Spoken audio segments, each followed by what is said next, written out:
ॐ केकीकण्ठाभनीलं सुरवरविलसत् विप्रपादाब्जचिह्नं सौभाढ्यं पीतवस्त्रं सरसिजनयनं सर्वदा सुप्रसन्नं पाणौ नारचचापं कपिनिकरयुतं बन्धुना सेव्यमानं नौमीढ्यं जानकीशं रघुवरमनिशं पुष्पकारूढरामं कौशलेन्द्रपदकञ्जमञ्जुलौ कोमलावजमहेशवन्दितौ जानकी करसरोजलालितौ चिन्तकस्य मनभृङ्गसङ्गिनौ कुन्द इन्दुदरगौरसुन्दरम् अम्बिकापतिमभीष्टसिद्धिदम् कारुणिककलकञ्जलोचनं नौमि शङ्करमनङ्गमोचनम्। भवतां समेषां श्रीमद् वाल्मीकि रामायण पारायणोपक्रमे हार्दं स्वागतम् अभिनन्दनं च। इदानीम् उत्तरकाण्डस्य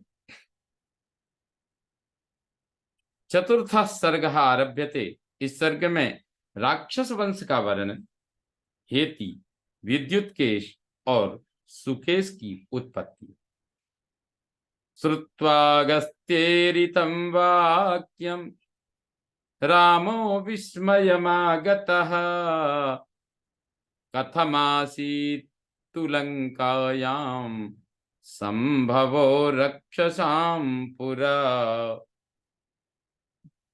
अगस्त्य जी की कही हुई इस बात को सुनकर श्री रामचंद्र जी को बड़ा विस्मय हुआ। उन्होंने मन ही मन सोचा, राक्षस कुल की उत्पत्ति तो मुनिवर विश्रवा से ही मानी जाती है।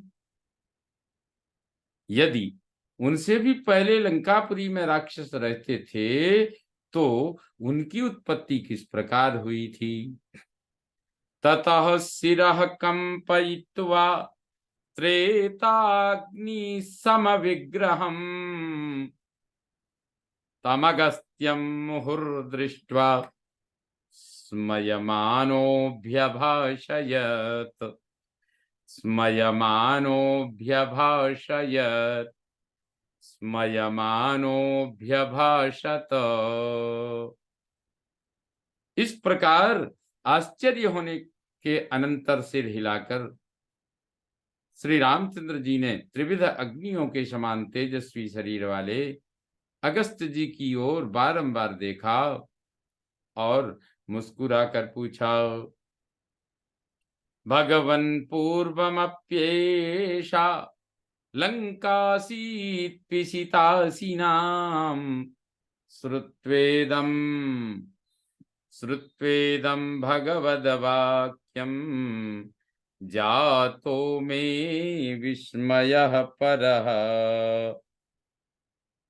भगवान, कुबेर और रावण से पहले भी यह लंकापुरी मांसभक्षी राक्षसों के अधिकार में थी। यह आपके मुंह से सुनकर मुझे बड़ा विस्मय हुआ है।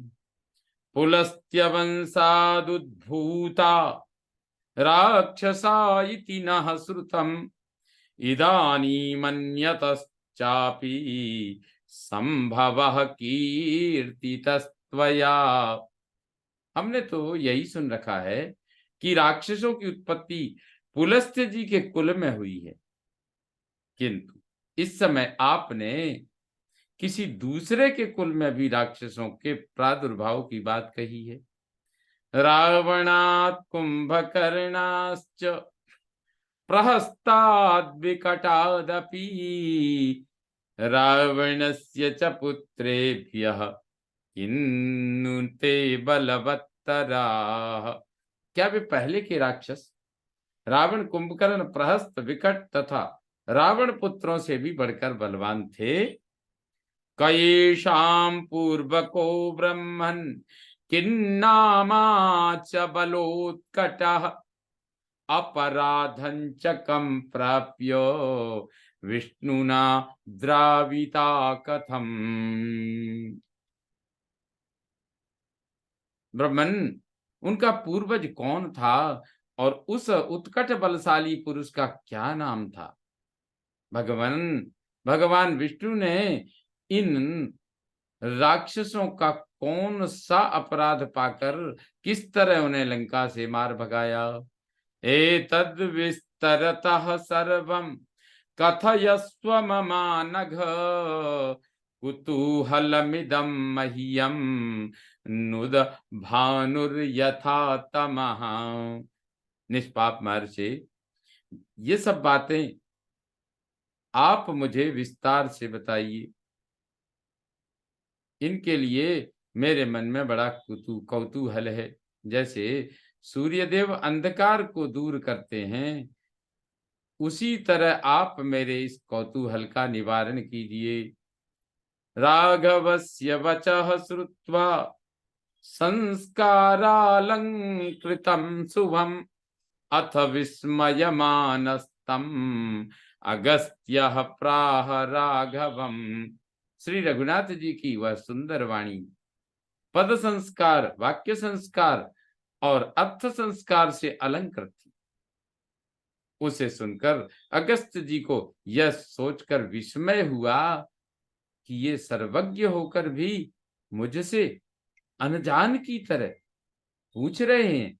तत्पश्चात उन्होंने श्री राम से कहा, प्रजापति पुरा सृष्ट्वा अपह सलिल संभवः तासां गोपायने सत्वान् असृजत पद्म संभवः। रघुनंदन, जल से प्रकट हुए कमल से उत्पन्न प्रजापति ब्रह्मा जी ने पूर्व काल में समुद्रगत जल की सृष्टि करके उसकी रक्षा के लिए अनेक प्रकार के जल जंतुओं को उत्पन्न किया। ते सत्वा सत्वकर्तारम विनीत वदुपस्थिता किं कुर्म इति भाषन्तः क्षुत् पिपासा भयार्दिता। वे जंतु भूख प्यास के भय से पीड़ित हो, अब हम क्या करें, ऐसी बातें करते हुए अपने जन्मदाता ब्रह्मा जी के पास विनीत भाव से गए। प्रजापति स्तुतान सर्वान प्रत्याह प्रहसन्निव आभाष्य वाचा यत्नेन रक्षध्वमिति मानद।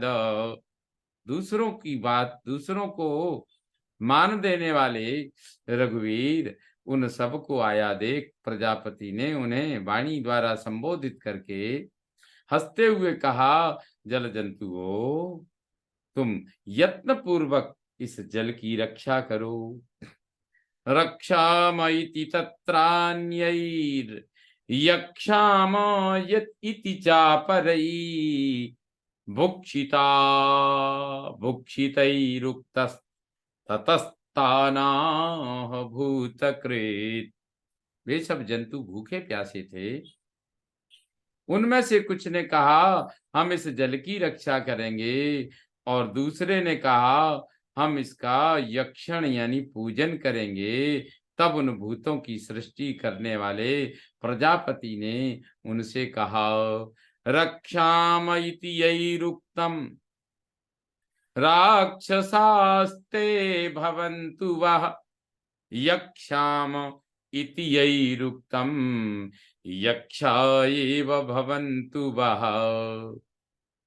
तुम में से जिन लोगों ने रक्षा करने की बात कही है, वे राक्षस नाम से प्रसिद्ध हों, और जिन्होंने यक्षण यानी पूजन करना स्वीकार किया है, वे लोग यक्ष नाम से ही विख्यात हों। इस प्रकार वे जीव राक्षस और यक्ष इन दो जातियों में विभक्त हो गई।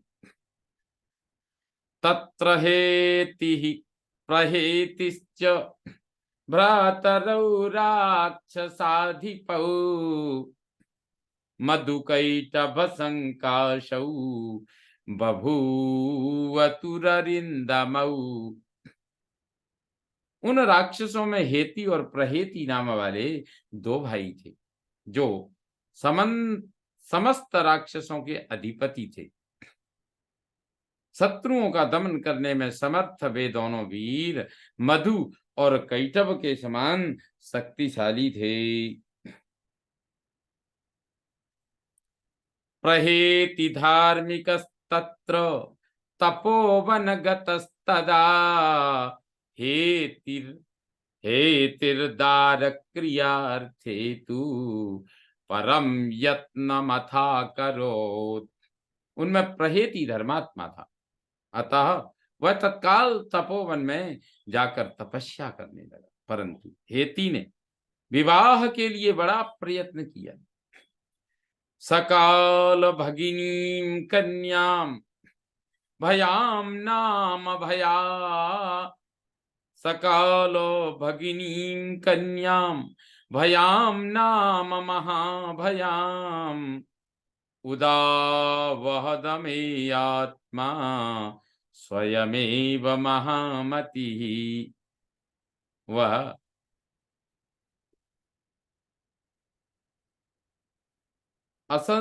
वह अमित आत्मबल से संपन्न और बड़ा बुद्धिमान था। उसने स्वयं ही याचना करके काल की कुमारी भगिनी भया के साथ विवाह किया। भया बड़ी भयानक थी। सतस्याम जनयामास हेति राक्षस पुंगवः पुत्रम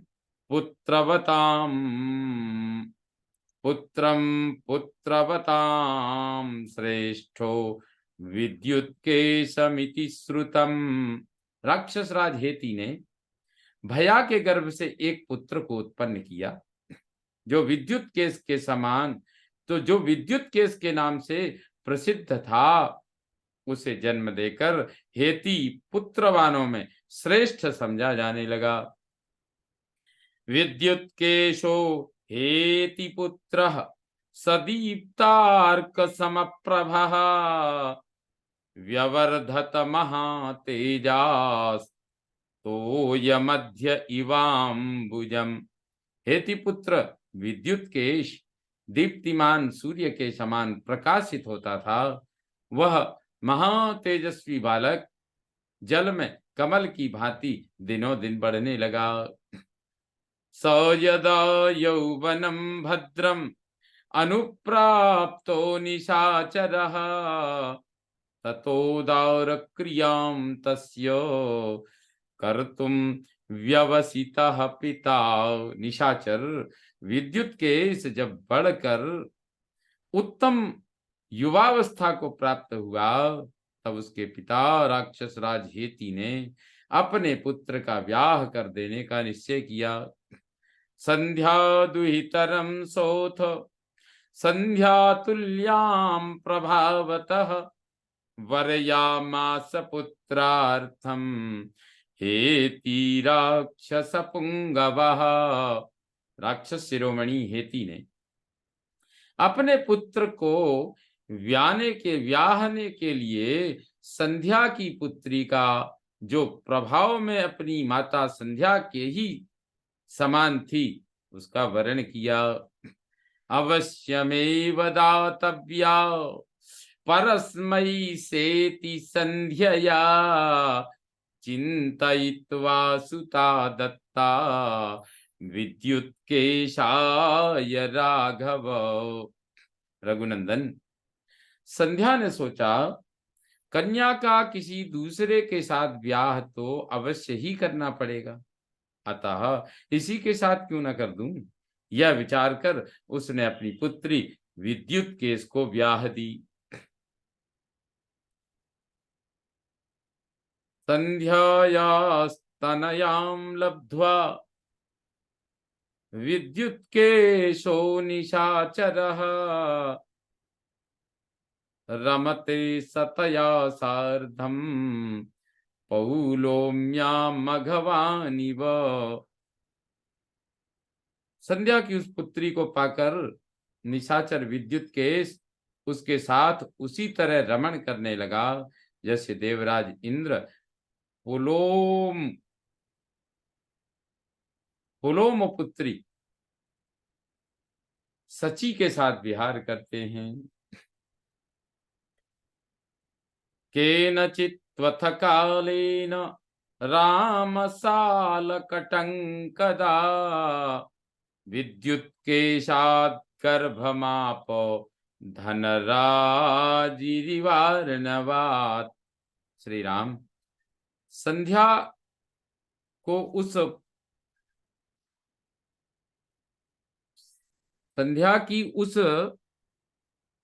पुत्री का नाम सालकटंकदा सालकटंकदा रखा। कुछ काल के पश्चात उस विद्युत केश से उसी तरह गर्भ धारण किया जैसे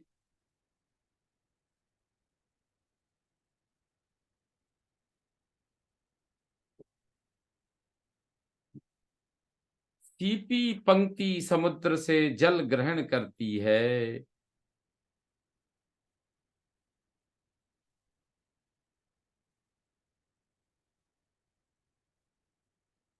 ततः स राक्षसी गर्भम धन घन गर्भ समप्रभम प्रसूता मंदरंगत्वा गंगा गर्भमिवाग्निजम गंगा गर्भमिवाग्निजम समुत्सृत्य तु सागर्भम विद्युत के शरतार्थिनी। तदनंतर उस राक्षसी ने मंदराचल पर जाकर विद्युत के समान कांतिमान बालक को जन्म दिया, मानो गंगा ने अग्नि के छोड़े हुए भगवान शिव के तेजस स्वरूप गर्भ कुमार कार्तिकेय को उत्पन्न किया हो। इस नवजात शिशु को वहीं छोड़कर वह विद्युत केश के साथ रति क्रीड़ा के लिए चली गई। रे में तुषार्धम पतिना विस्मृत्य सुतमात्मजम उत्सृष्टस्तु तदा गर्भो घन शब्द समस्मनः। अपने बेटे को भुलाकर सालकटंकदा पति के साथ रमण करने लगी। उधर उसका छोड़ा हुआ वह गर्भ मेघ की गंभीर गर्जना के समान शब्द करने लगा।